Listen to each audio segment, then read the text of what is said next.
고령화 문제는 중일한 삼국이 다 공통적인 과제고 심각한 문제로 저희가 대처를 하고 있습니다.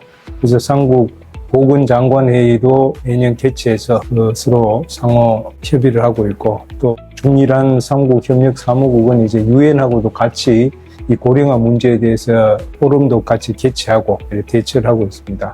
어제 보아 포럼 세션에서도 하이난 시장님이 나오셔서 하이난의 노인 요양시설이라든지 지금 가장 역점 사업으로 하고 있는 말씀을 해주셨고, 그리고 작년 5월 말에 이제 제주도에서 제주 포럼이 개최됐습니다. 그 제주 포럼에서 이제 하이난 성장님과 제주특별자치도 지사, 그리고 일본의 오키나와현 부지사가 협력해서 하이난, 제주, 오키나와 이 3자 협력 네트워크에 대해서 서로 협의를 하고 협의체를 만들기로 해서 지금 진행 중에 있습니다. 거기에서도 주요 내용 중에 하나가 서로 이제 정보 교환이라든지 노하우도 전수하는 문제.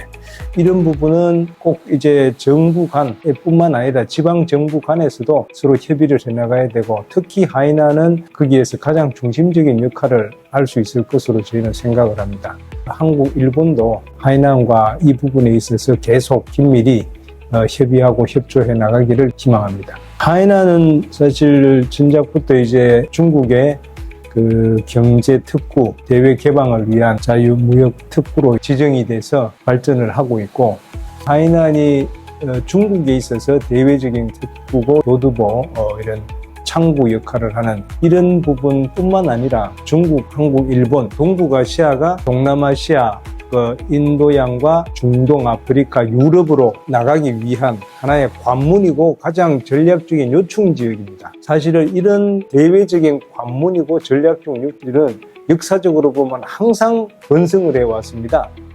그래서 저도 하이난이 이제 지금 개발이나 발전이 한창 되고 있는데, 저도 미래에는 이 하이난이 관문과 요청지로서 아주 번성을 하리라고 봅니다. 청년들은 미래에서 주인공입니다. 미래 세대인 이 청년 교류는 중일한 삼국 협력의 미래라고도 할 수가 있습니다. 그래서 이 청년들은 이제 기성세대들하고는 달리 사실은 좀 개방적이고, 기성세대들보다는 비교적 편견과 이런 부분이 이제 없고, 그래서 사실은 청년들 간에 서로 상호 교류라든지 자주 만나서 소통을 하고 하면은, 그러면 결국은 이 삼국이 상호 이해와 이제 신뢰를 토대로 발전해 나갈 수 있는 든든한 토대가 될 수가 있습니다. 그래서 사실은 저희 이제 TCS, 우리 협력사무국의 삼국협력사무국에서도 가장 중점적인 사업 중에 하나가 이제 이 청년교류 사업입니다. 그래서 다양한 청년교류 사업을 시행하고 있고, 제가 이제 하나 바람은 지난 정상회의 때 삼국의 대학생 간에 교환 프로그램이 있습니다. 캠퍼스 아시아 프로그램이라고 있는데, 이제 삼국이 대학을 이렇게 교환해 가면서 공부도 같이 하고 서로 어울리고 이런 프로그램이 있는데, 지금까지 약 10년간 삼국협력 이제 쭉 사무국 출범 후 10년간 15,000명이 서로 교류를 했습니다. 근데 지금부터 앞으로 2030년까지 5, 6년 남았지만 그 사이에 똑같은 이 많은 15,000명을 해서 최대 3만 명까지 늘리겠다는 이제 이런 계획을 발표를 했습니다. 그래서 이 대학생 때부터 중학생, 고등학생이 수학여행으로 교류하는 이런 적도 있지만, 대학생부터 서로 이런 교류가 활발히 이루어져서 청년교류의 미래, 중일한 삼국의 미래를 같이 가꾸어 나가는 게 이제 제 희망이고 이제 소망입니다. 중일한 삼국은 한마디로 말씀을 드리면은, 저는 이제 지금 중일한 삼국 협력을 쭉 하면서 제가 이렇게 지금 한마디 말씀했었는데, 제가 딱 나오는 거는 동조국공지, 동주공제라는 단어입니다. 동북아시아에 있어서 중일한 삼국은 같은 이 한 공간에서 같이 생활하면서 같이 경제를 영위하면서 이렇게 살아가는 이제 생활 경제 공동체입니다.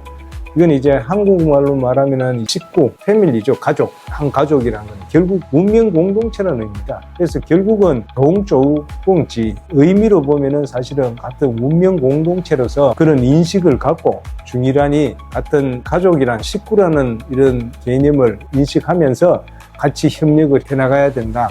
결국은 이 삼국협력이라는 것은 이 삼국 국민들이 안전하고 건강하게 그리고 서로 이제 행복하게 잘 살아가는 게 이제 이게 가장 큰 목적입니다. 그래서 사실은 저는 동조공지, 동주공제를 좀 말씀드리고 싶습니다. 과학기술 분야에 있어서 중국이 너무 제가 생각한 이상으로 엄청 너무 발전을 해 있다. 그래서 지금은 4차 산업혁명이 빠르게 진전되고 있는데 4차 산업혁명 시대에도 미래 중국이 주도적인 역할을 해나가지 않을까 저는 그렇게 생각을 하고 있고 하이난도 저는 사실은 예전에 오기 전에는 이게 하나의 휴양지라고만 이렇게 좀 인식을 했었습니다. 뭐 하와이라든지 한국의 제주도라든지 휴양지라고 좀 생각을 했는데 몇 번 와서 경험한 거는 단순한 휴양지가 아니라 아까 말씀드린 경제 특구로서의 전략적 요충지고 여기에 사실은 아까처럼 노인 요양이라든지 의료 관련이라든지 다른 이런 좀 일단 산업 분야 그리고 물론 이제 그 하이난에는 관광으로 사람들이 많이 오고 그만큼 이제 하이난은 여러 가지 면에서 많이 갖춘 이런 면이고 또 하나는 무엇보다 하이난은 그런 계속 발전을 이렇게 성장을 하고 있지만 이게 계속 이렇게 정체가 아니라 계속 우상향으로 이렇게 발전을 해 나가고 있다는 것이 이제 눈에 보입니다. 네, 그래서 사실은 하이난은 제가 아까도 말씀드렸듯이 정말 이제 이 동북아시아와 여타 세계를 연결하는 관문으로서 아마 번성을 하고 큰 역할을 하리라고 저는 생각을 합니다.